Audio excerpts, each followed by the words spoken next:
Alright, so today we're going to go ahead, and if you notice we have this nice little bell ringer, we are going to talk about factoring by grouping. So when we do these two examples, I know I'm going to do them together, I usually let you do them on your own. I want to talk about t-factoring because it'll lead into grouping by factoring. So t-factoring is when I multiply the first two together. So I have negative 9 times 3, which will give me negative 27.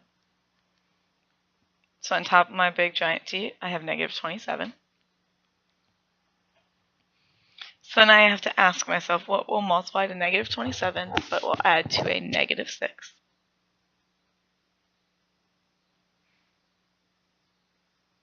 Nine and 3.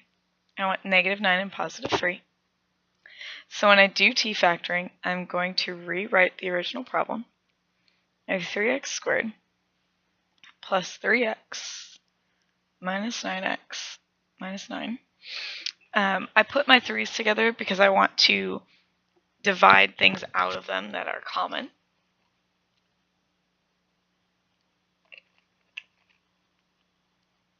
So I'm going to look at the first two terms and ask myself what can be divided out of 3x squared and 3x. Well, I can take out a 3x. I'm left with x plus 1. I'm going to leave a little space and write x plus 1 again.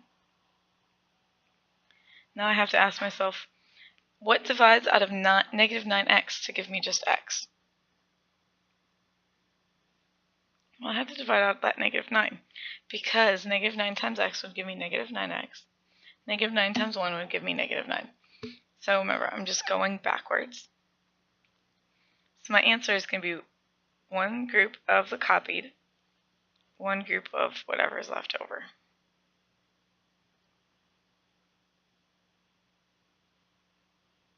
That's my answer. On the second one, I have my big capital T. On top of my big capital T, we'll go 4 times negative 6, which is negative 24.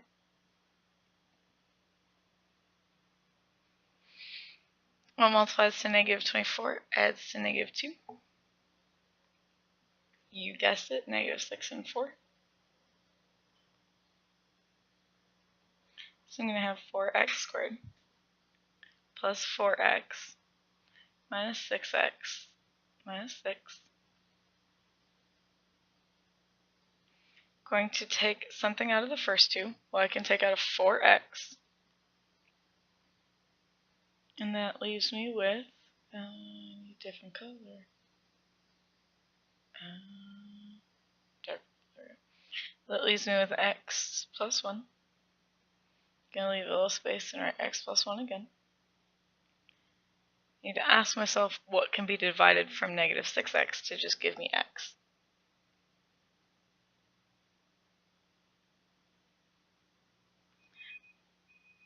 That'll give me a negative 6. So my answer is one set of the copied group and the other stuff left over. So today we're going to talk about how to factor when you have multiple terms, specifically if you have 4 terms. So same idea, I'm going to start by looking at what's in the first two. What can be divided out of x cubed and 5x squared? The biggest amount.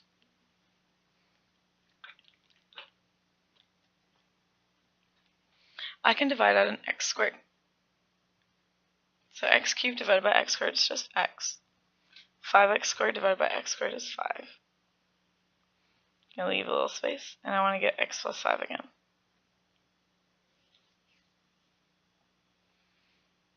What do I have to divide out of negative 4 to give me 1? Negative 4 divided by something gives me 1. Well, negative 4.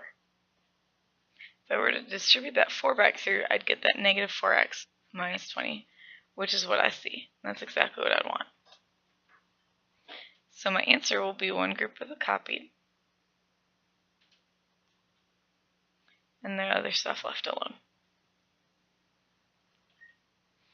The second one, what can go into x cubed and 2x squared? I can take out a 2x, so I'm left with x plus 2. Leave a little space and write x plus 2. Negative 9 divided by what will give me a 1? Yeah, negative 9. So my answer will be x squared minus 9 times x plus 2.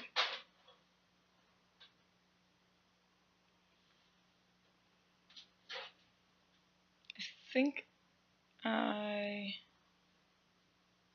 changed this on your notes.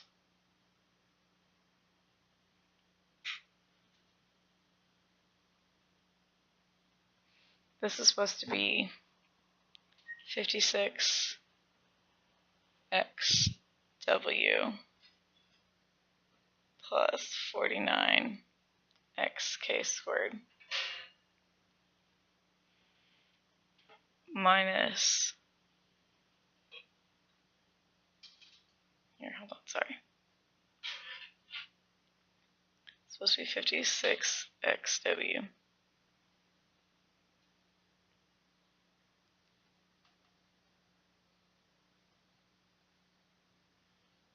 And this is supposed to be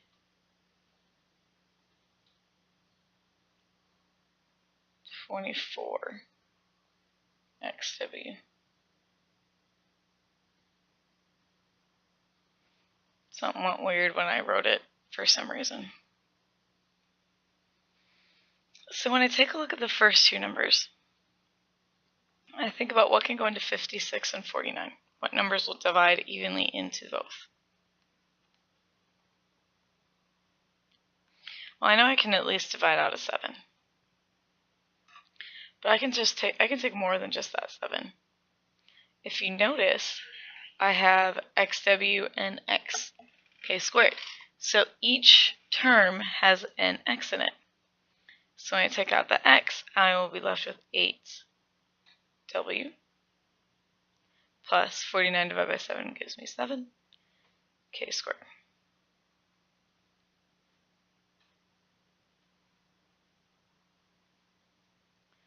Leave a little space, and I want to get the 8w plus 7k squared.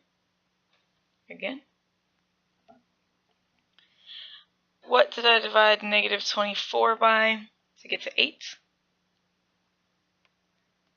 Negative 3. So I have 7x minus 3 times 8w plus 7k squared.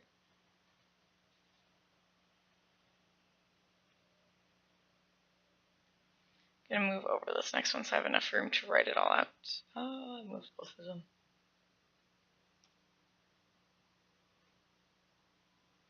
Okay, no look. I want you to try working through this next one on your own.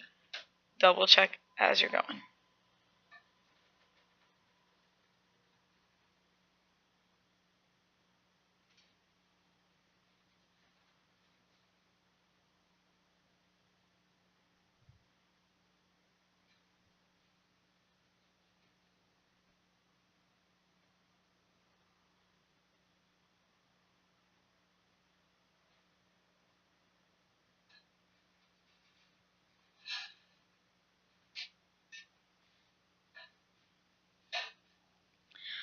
Alright, double check your work against mine.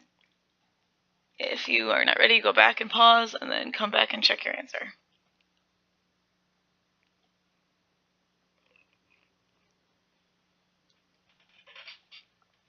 Alright, so in this case,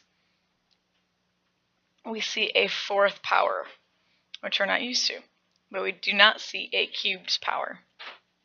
So what we're going to do is we are going to let w equal x squared. I'm introducing a new variable. We're doing what's called substitution. So every time I see an x squared, I'm going to substitute w.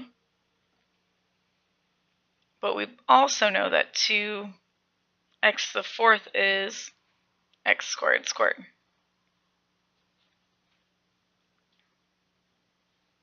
So we have 2w squared minus w minus 3. Now I can go ahead and factor this.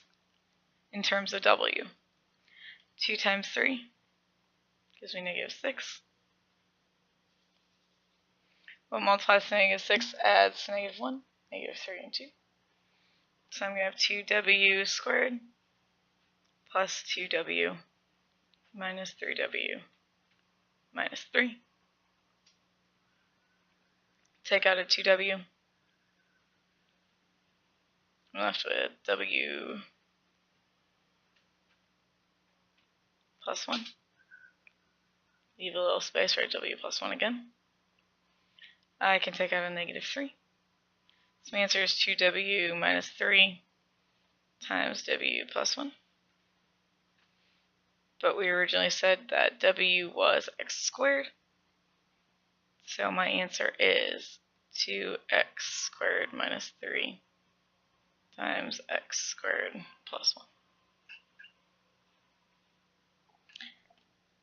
And that's my answer. Try getting the next one started. Go ahead and pause the video so you can work it through, because this is our last problem.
Running out of room.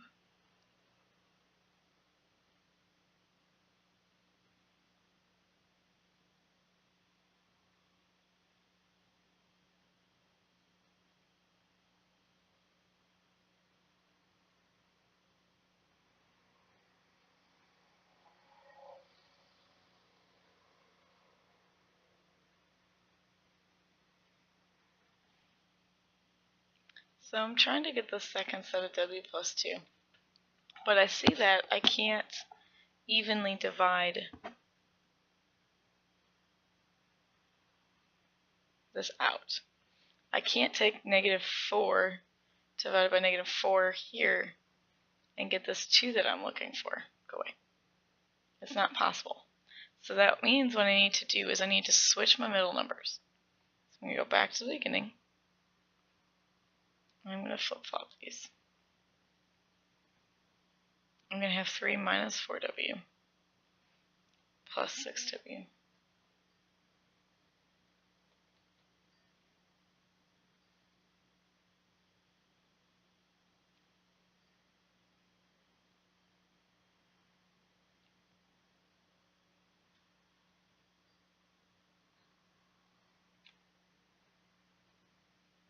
What is not working out here? Alright, Miss Kimmy's having a brain fart. We're going to do this house method.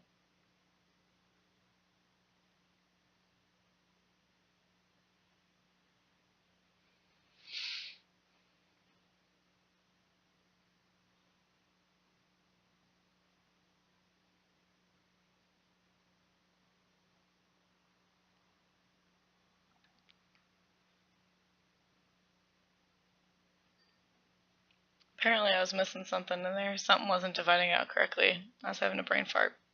So then my answers are 3W minus 4 and W plus 2.